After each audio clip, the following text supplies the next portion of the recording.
வணக்கம். தமிழ் ஃபுட் கார்னரில் இன்றைக்கி வெஜிடபிள் பிரியாணி பண்ண போகிறோம்.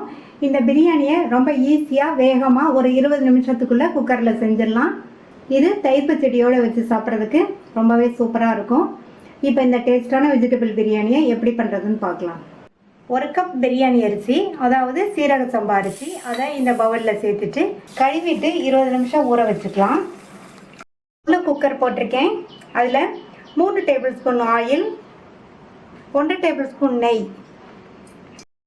இந்த ஆயிலும் நெய்யும் சூடானதுக்கப்புறமா அதில் 1/2 டீஸ்பூன் சோம்பு, 1/2 இன்ச் அளவுள்ள பட்டை, 2 ஏலக்காய், 1 நட்சத்திரப்பூ, 1 பிரிஞ்சி இலை, 2 கிராம்பு. இப்போ சேர்த்த ஸ்பைசஸ்லாம் நல்லா பொரிஞ்சு வாசனை வந்துருச்சு. இதில் வந்து 2 மிளகாவை, பச்சை மிளகாவை கட் பண்ணி சேர்த்துருக்கேன். அடுத்து ஒரு பெரிய வெங்காயம். வெங்காயம் ஓரளவு கலர் மாதிரி வதங்கிடுச்சு. இது கூட 1/2 டேபிள் ஸ்பூன் இஞ்சி பூண்டு பேஸ்ட்டை சேர்த்து இதனுடைய பச்சை வாசனை போக வதக்கிக்கணும். இஞ்சி பூண்டு பேஸ்ட்டு வதங்கிட்டு இருக்கும் போதே இதில் ஒரு 10-12 முந்திரியை சேர்த்துக்கலாம். இந்த முந்திரி வந்து ஆப்ஷனல் தான், நீங்கள் விருப்பப்பட்டால் சேர்த்துக்கங்க. காய்கறிகளை சேர்த்துடலாம். 50 கிராம் ஃப்ரெஷ்ஷான பச்சை பட்டாணி, 100 கிராம் கேரட், 100 கிராம் பீன்ஸு, இதை இதில் சேர்த்துக்கலாம். அடுத்து 100 கிராம் உருளைக்கிழங்க இந்த மாதிரி கட் பண்ணி தண்ணியில் போட்டிருக்கேன், அதையும் சேர்த்துட்டு க்ளீன் பண்ண காலிஃப்ளவர் கொஞ்சம் சேர்த்துக்கலாம். இப்போ சேர்த்த காய்கறிகளெல்லாம் நல்லா எண்ணெயிலேயே வதக்கி விட்டுக்கணும். இந்த எண்ணெய் நெய் கலவையில் காய்களை வதக்கிட்டு அதில் 2 மீடியம் சைஸ் தக்காளியையும் சேர்த்து மறுபடியும் வதக்கிட்டு ஒரு 5 நிமிஷம் மூடி வச்சிடலாம். சேர்த்த வெஜிடபிள்ஸ் எல்லாம் ஓரளவு வதங்கி வரட்டும். இப்போ 5 நிமிஷமாக காய்கறிகள்லாம் ஓரளவு வெந்துருச்சு.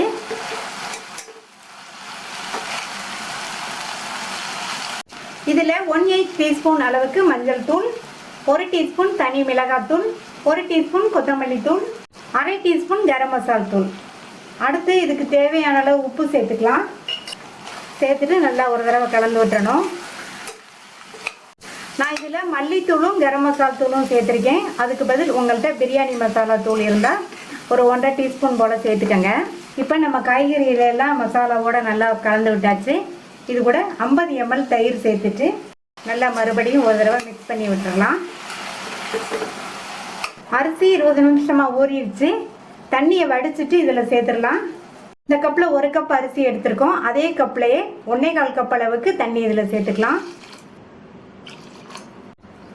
மறுபடியும் நல்லா ஒரு தடவை மிக்ஸ் பண்ணி விட்டுட்டு இதில் 1/2 கைப்பிடி அளவுக்கு பொடியாக கட் பண்ண கொத்தமல்லி இலைகளையும் 1/2 கைப்பிடி அளவுக்கு புதினா இலைகளையும் சேர்த்துட்டு ஒரு தடவை கலந்து விட்டுட்டு மூடி போட்டுடலாம்.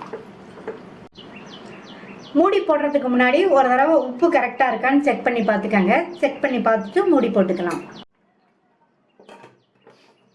மூடி போட்டாச்சு. ஸ்டீம் வந்ததுக்கப்புறமா வெயிட் போட்டு மீடியம் ஃப்ளேமில் ஒரே ஒரு விசில் மட்டும் வேக வச்சுக்கலாம். மீடியம் ஃப்ளேமில் ஒரு விசில் வந்துடுச்சு. ஸ்டீம் எல்லாம் போயிடுச்சு. நல்லா கமகமன் வாசனையாக இருக்குது. இந்த மாதிரி கிளறி கொடுத்துக்கலாம். சூப்பராக பிரியாணி ரெடி ஆயிடுச்சு. இந்த பிரியாணியை ட்ரை பண்ணி பார்த்துட்டு உங்கள் கமெண்ட்ஸை சொல்லுங்கள். இது வரைக்கும் தமிழ் ஃபுட் கார்னர் சேனலை சப்ஸ்கிரைப் பண்ணாதவங்க சப்ஸ்கிரைப் பண்ணிவிட்டு பக்கத்தில் உள்ள பெல் பட்டனையும் கிளிக் பண்ணிக்கோங்க. தேங்க்யூ.